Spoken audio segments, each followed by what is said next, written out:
Vamos agora então na nossa nona aula, nossa penúltima aula do curso, aprender sobre a função delete, ou seja, onde a gente vai excluir dados ou definições de dados de dentro do nosso banco de dados.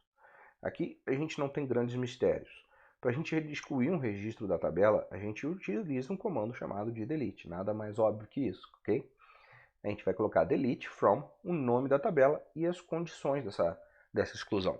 Então a gente vai dar um exemplo aqui, eu vou dar um delete from alunos, ou seja, da tabela alunos, onde a idade for menor do que 30. Ou seja, todos os registros que atendem a essa condição, eles serão apagados. Se eu não colocar o where, todos os registros daquela tabela serão apagados. Então é normal a gente criar várias condições, ou então passar uma chave primária, um campo único, porque dificilmente a gente quer uma exclusão tão pouco segura quanto essa, né? Outra coisa também, a gente pode limpar uma tabela. A gente pode precisar limpar tudo que uma tabela tem. E a gente usa o comando truncate. O truncate é bastante simples, onde a gente passa a palavra no comando truncate, o nome da tabela e os complementos da operação. Normalmente você vai botar o truncate direto. Quando você usa essa função é porque você pode fazer isso, mas também é possível usar o complemento cascade, que basicamente é assim. Quando outra tabela depende dos dados dessa, e você coloca cascade, ele passa a apagar essas dependências em outras tabelas para não trazer um erro, senão você vai ter um erro, tá? Porque o sistema para de funcionar, de ter uma restrição. E também o restart identity. No caso, né, nos seriais que eles vão auto-incrementar, eles vão voltar a contar de 1. Ele vai limpar a tabela e as próximas inserções vão começar a contar de 1. Se a gente der um truncate e o último registro serial fosse número 100 e não colocasse o restart identity, no próximo registro que se inserisse ia ser o 101, mesmo com a tabela vazia, tá? E por último, a gente pode também excluir uma tabela. A gente vai fazer o quê? A gente vai escrever o drop, o nome da tabela e complementos. Se a tabela for bastante simples, a gente só põe drop, o nome da tabela. Senão a gente pode usar o complemento cascade, que vai fazer o quê? Excluir todas as tabelas que dependem dessa informação delas, ou seja, você já derruba várias outras tabelas juntos, sem ter algum erro, né? O restrict, que basicamente não apaga se alguma outra tabela depender dela. E também o if exists, ou seja, não gera um erro caso a tabela não exista. Você pode, às vezes, dar o drop em algo que não existe e ter um erro, né, falando que não existe. Então, basicamente é isso. Vamos para a parte prática dessa aula. Bom, vamos então aprender aqui a nossa última operação, que é a operação de deletar, né, algum produto. E nesse caso a gente vai fazer o seguinte: vamos selecionar todos os registros de alunos, ordenar pelo ID de forma ascendente, ou seja, crescente, né? Se a gente rodar, a gente tem aqui a listagem.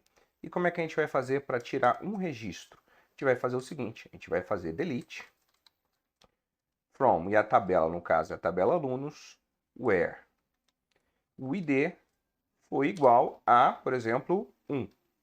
Vou apagar o usuário 1 e mandar dar o select automaticamente. E aí o que a gente tem? Não tem mais o registro 1.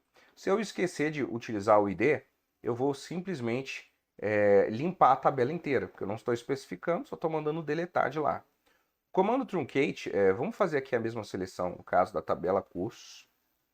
E o comando truncate, ele vai limpar a tabela. Você pode ver aqui a tabela curso com suas informações respectivas, né? Então vamos fazer o seguinte, vamos dar um truncate nela, para a gente limpar os dados que estão dentro dessa tabela. Rodando aqui, perdão, ela está sendo referenciada, né? Então vamos começar pelo comando drop. Então vamos fazer aqui drop table, aluno curso. Ou seja, a gente está apagando essa tabela aluno curso. E aí agora a gente não tem mais, vamos dar o refresh aqui, essa relação entre a tabela curso e aluno curso. Então a gente pode dar um truncate na tabela cursos, ok? Vamos rodar aqui. Limpou a tabela cursos. E, obviamente, a gente pode dar o drop table cursos. E podemos colocar aqui também, por exemplo, a tabela alunos. Rodar, né? Perdão, a gente não consegue fazer o select porque já não tem mais tabela nenhuma. Então, quando a gente der o refresh aqui, está limpo o nosso banco, ok? Vou fazer aqui o seguinte, select from alunos. perdão, drop table cursos, vamos rodar, e drop table alunos. O Postgres, esqueci, ele não permite a exclusão de duas tabelas ao mesmo tempo, foi o caso, tá certo? Então se a gente der aqui o refresh, agora sim tá limpo, ok? Então é isso, essa é a operação de delete que a gente também utiliza dentro dos nossos comandos. Na próxima aula a gente vai ter os exercícios práticos, onde a gente pode ter resultados bastante interessantes de situações mais reais. Um grande abraço e até a próxima aula.